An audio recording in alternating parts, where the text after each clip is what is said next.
नमस्कार, स्वागत आहे सर्वांचं आपल्या यूट्यूब चॅनल टार्गेट स्पर्धा परीक्षा पोलीस भरती संदर्भात एक ऑफिशियल अपडेट आपण आजच्या या व्हिडिओमध्ये पाहणार आहोत। त्यासाठी व्हिडिओ तुम्हाला शेवटपर्यंत पाहायचा आहे। चॅनलवर नवीन आला असाल, पहिल्यांदा जर व्हिडिओ पाहत असाल तर चॅनल सबस्क्राईब करून ठेवा। भरती संदर्भातले ऑफिशियल अपडेट तुम्हाला चॅनलवर आपल्या पाहण्यास मिळतील। सुरुवात करूया व्हिडिओला।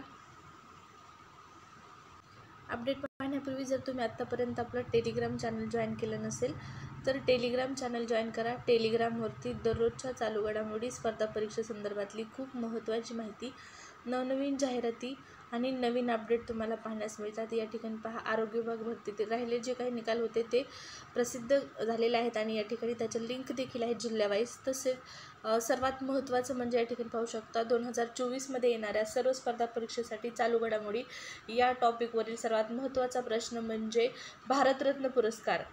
यावर्षी या ठिकाणी पहा, पहिल्यांदाच प्रथमतः एकूण 5 व्यक्तींना भारतरत्न हा पुरस्कार जाहीर झालेला आहे आणि या पुरस्कारासंदर्भात सविस्तर माहिती तुम्हाला टेलिग्रामला अवेलेबल आहे। या पुरस्कारावर 100% येणाऱ्या प्रत्येक परीक्षेमध्ये तुम्हाला मार्क असणार आहे। या पुरस्काराची सविस्तर माहिती जाणून घ्यायची असेल तर टेलिग्राम चॅनल जॉईन करा आणि असेच 2023 मध्ये आणि 24 मध्ये आत्तापर्यंत देण्यात आलेले जे पुरस्कार आहेत ते सर्व पुरस्कार तुम्हाला टेलिग्रामला अवेलेबल आहेत। त्यामुळे टेलिग्राम चॅनल आत्ता जॉईन करा। लिंक व्हिडिओच्या डिस्क्रिप्शन बॉक्समध्ये आहे। टेलिग्राम चॅनलचे आपल्या सर्व पुरस्कार आणि सर्व चालू घडामोडींचा समावेश टेलिग्राम चॅनलवरती अवेलेबल आहे।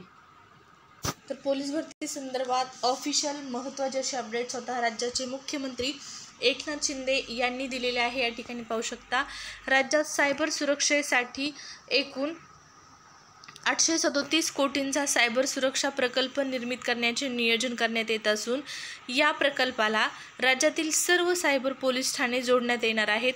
गुन्ह्यांची उकल करण्यासाठी आधुनिक तंत्रज्ञानाच्या वापराबरोबरच पोलीस दलातील मनुष्यबळ वाढवण्यासाठी पोलीस शिपायांची सर्व रिक्त पदे भरण्यासाठी या ठिकाणी पाहू शकता, सर्व रिक्त पदेमध्ये सर्वसाधारण ज्या पदांचा समावेश आहे त्यात 17,000 पदांची भरती प्रक्रिया सुरू करण्यात येत आहे, अशी माहिती स्वतः राज्याचे मुख्यमंत्री एकनाथ शिंदे सरांनी दिलेली आहे की ज्या पोलीस शिपाईच्या रिक्त जागा आहेत त्या सर्व जागा भरण्यासाठी कार्यवाही करण्यात येत आहे। त्याचप्रमाणे पोलिसांना घर बांधणीसाठी पूर्वीप्रमाणेच बँकेमार्फत कर्ज घेण्याची योजना सुरू करण्याचा निर्णय घेण्यात आला आहे, असं स्वतः राज्याचे मुख्यमंत्री एकनाथ शिंदे यांनी सांगितलेले आहे। काही दिवसापूर्वी 17,000 भरती संदर्भात एक नवीन शासन निर्णय देखील जारी करण्यात आलेला आहे आणि स्वतः राज्याच्या मुख्यमंत्र्यांच्या माध्यमातून या ठिकाणी स्पष्ट करण्यात आलेलं आहे की रिक्त जागा ज्या आहेत पोलीस शिपाईच्या त्या सर्व जागा भरण्यात येणार आहेत आणि याची कार्यवाही सुरू करण्यात आलेली आहे।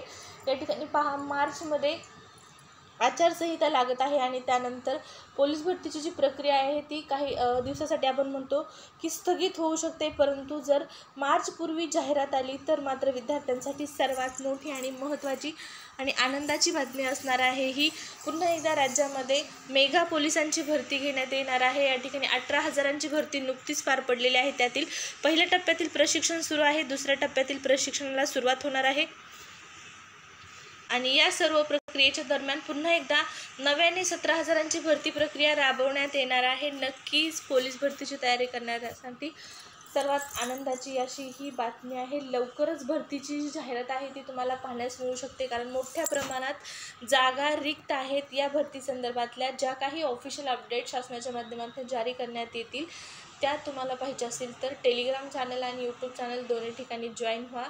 या व्हिडिओमध्ये इतकीच माहिती। धन्यवाद।